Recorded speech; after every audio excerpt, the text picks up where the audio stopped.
Hello, I'm Faith Rogers, host of today's program, COVID-19, Keeping Up with the Moving Target. Thank you for joining us.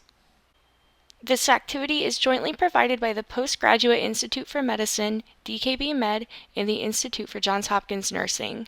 Today's program is accredited for ANCC, AAPA, and AMA-PRA Category 1 credits.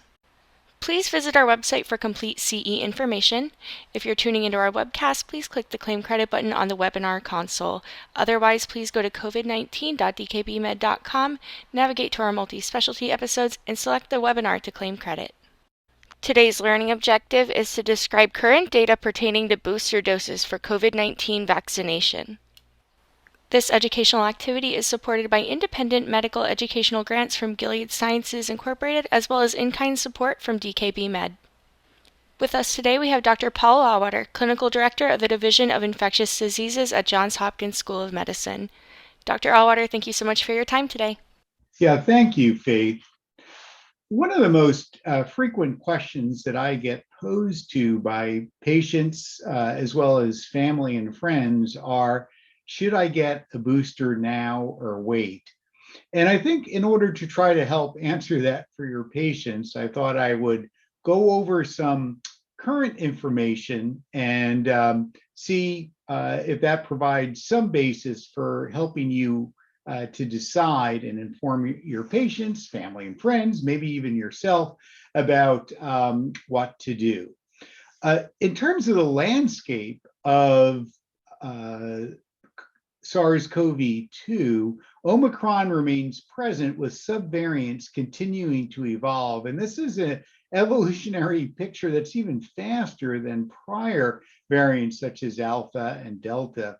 With the original Omicron lineage disappearing, as you can see in the dark purple. And for most of April and May, we were seeing the evolution of BA.2.12.1, but now BA.5 and to a lesser degree BA.4, which are fairly similar, have really taken over and are now the majority. Of course, what's being hampered is far fewer people are being tested. So I'm not sure we have as complete a picture as we may have had during the last Omicron surge. And more importantly, so many people now are home testing or not being tested at all, frankly, and just dealing with issues as a respiratory illness. So what do we know about BA.5 and BA.4? A preprint from South Africa, where they certainly, it was first detected there and had a wave of infection earlier this spring, estimated that an R0 was over 18, which places it in a similar stance as measles. And the same changes to these two sublineage variants are that it's better able to evade pre-existing immunity, both so-called infection-related as well as vaccine-induced. Now, on the other hand, there has not been major increases in hospitalization or death, certainly compared to the Omicron surge this winter. That is good news. But in some areas, it seems to be driving significant numbers of new infections, such as in Australia. So it looks like BA.4 and 5 are our current variants that we are worrying about. And this does frame some context now, because I think the rates of infection in communities are far higher than they have been. Of course, people are still landing in the hospital. Now, in terms of boosters, how have we done? Well, if you look at all adults who are currently recommended to get at least one booster, it's under 50%. And the number of people over the age of 50 who are recommended to get a second booster is far lower at just over a quarter. So despite not having a highly immunized population after the primary series, and perhaps because of concomitant pre-existing episodes of infection, we still haven't seen that major increase in severe COVID or death. Now, one of the ways I wanted to provide some background for you is the recent meeting of the Vaccine and Related Biologic Products Advisory Committee, so-called VRBPAC, that the FDA uses to advise them on vaccine-related issues. And they had a meeting last week to address just one question. And the question was, does that committee recommend inclusion of an Omicron component of the COVID-19 into the COVID-19 booster for use in the United States? And so they presented some data. Of course, it was an 8-hour meeting, and this is just a small amount of the information presented. However, the projections, which are always just that, projections, and of course very hard to know for sure, were that COVID deaths are going to remain substantial through the winter of 2023. And you can see the estimates are put down at 95 to 211,000. And this is in the context, as you see in the graph, of perhaps a new novel variant being present and increasing through the fall, as well as a population that isn't have as much neutralizing antibodies present. And these deaths, of course, place it still far substantially above what we see for seasonal influenza, which in average years varies between 12 and 60,000 for seasonal influenza. So still a much more significant respiratory infection. What we know about the current vaccine is that it does have lower abilities to neutralize these newer subvariants, 4 and 5, than BA1. And it does look like the effectiveness in preventing hospitalization against these variants is certainly waning 9 months in the general population. And that's, again, a key point, I believe, because even though you may be infected, it's really the immune responses, often T-cell responses, that seem to be important to keep people out of the hospital in that second week of infection. Now, in terms of what industry presented, Pfizer has developed a BA.4/5 vaccine, but it's only been tested in the mouse model. And Moderna has developed a bivalent vaccine with the original Wuhan ancestral virus as well as BA1. And it showed that this combination used as a booster in humans was better than the non-bivalent booster against BA1. And also did provide some effective neutralizing antibodies in people over 65, that most important population, against 4 and 5 compared to earlier variants. So, if it's authorized, Moderna said, if they already have been manufacturing the BA1 bivalent, and they may have some ready for distribution in July and August, but if there were a change to the 4 and 5 formulation, there would be a 3 to 4 month delay. Now, the VRBPAC vote by the advisors was 19-2 in favor of incorporating an Omicron component in the affirmative. The negative votes were only 2, but brought up the appropriate point that they're uncertain that 4 and 5 would even be circulating by the time fall comes around. And is it worth incorporating an additional non-tested vaccine and all the expenses and details and perhaps other issues in terms of that reformulation? Now, Peter Marks, who heads up the vaccine division of the FDA, made comments last week after VRBPAC on the 30th that said the FDA's decision is to go with a bivalent vaccine as a booster, including the original ancestral strain, which we've all been receiving to date, as well as 4 and 5.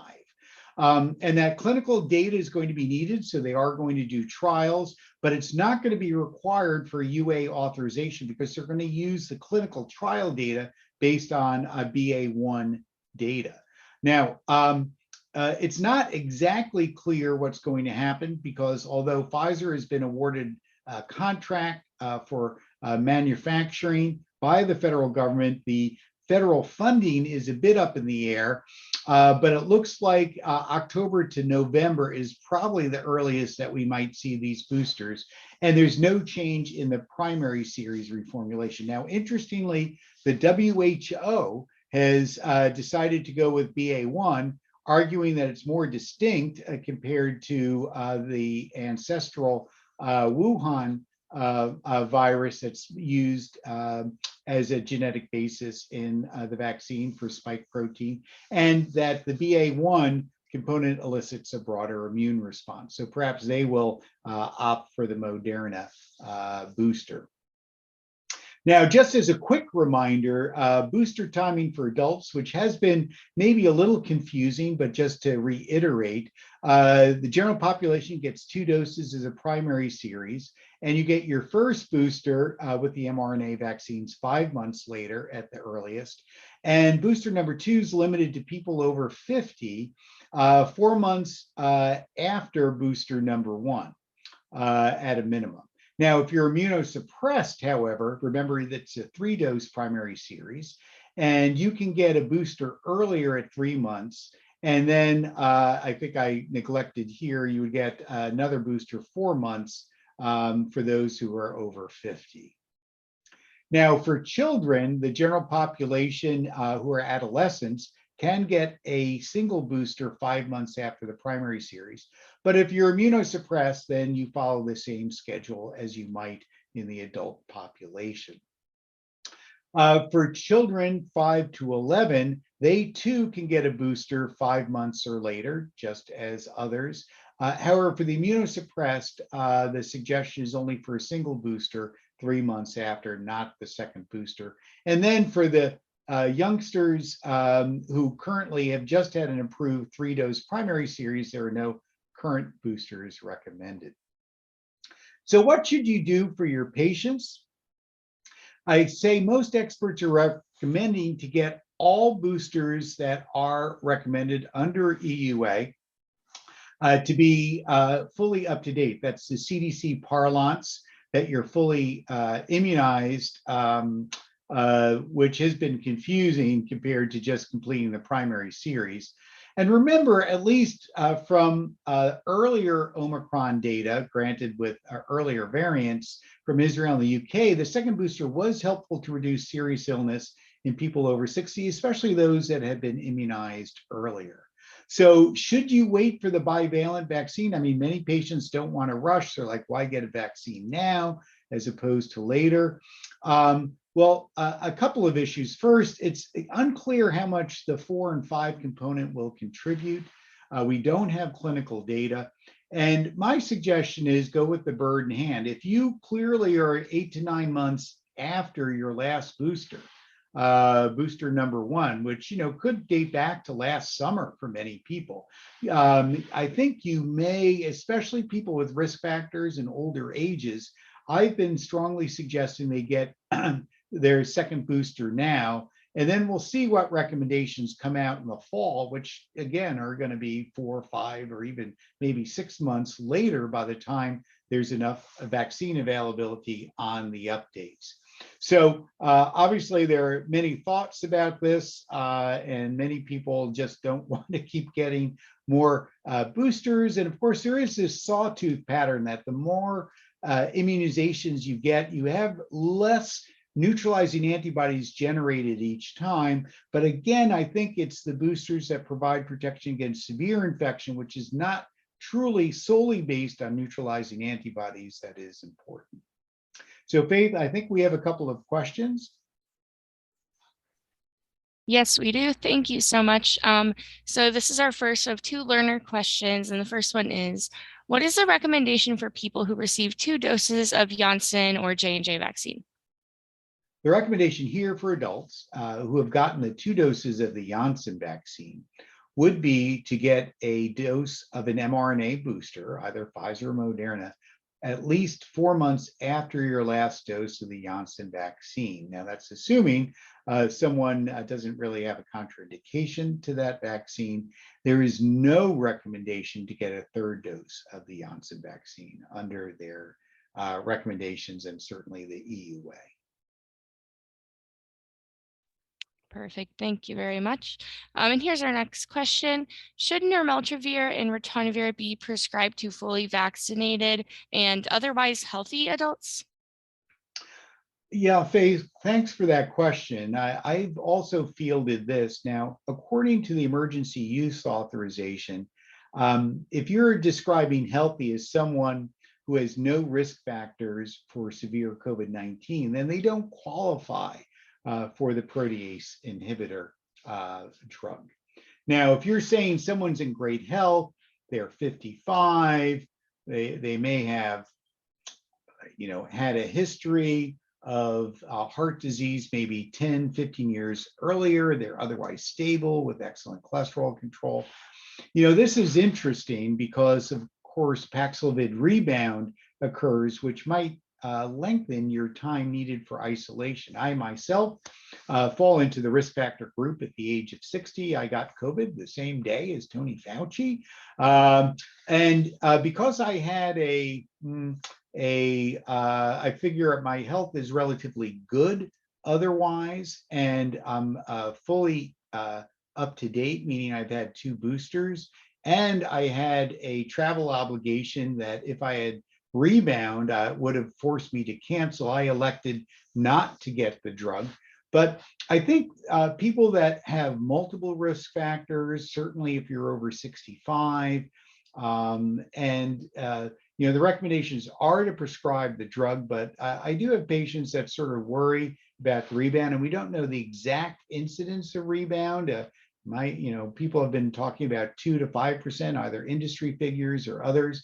But certainly, anecdotally, you hear about quite a few that suggest it might be more frequent. And of course, not everyone who has recurrence of symptoms is diligent enough to do repeat antigen testing and so on. Great information as always. Thank you again. If you're tuning into our webcast, please click the Claim Credit button in the webinar console to attest for credit. Otherwise, please visit us at covid19.dkbmed.com. Again, thank you for joining us, and thank you for your dedication to your patients with COVID-19. Thanks again, Dr. Auwaerter. Yeah, thank you, Faith. And I'm sure we'll have more information and learn more as time goes on, and we'll be updating this and certainly trying to keep abreast of changes as we head into the fall respiratory season.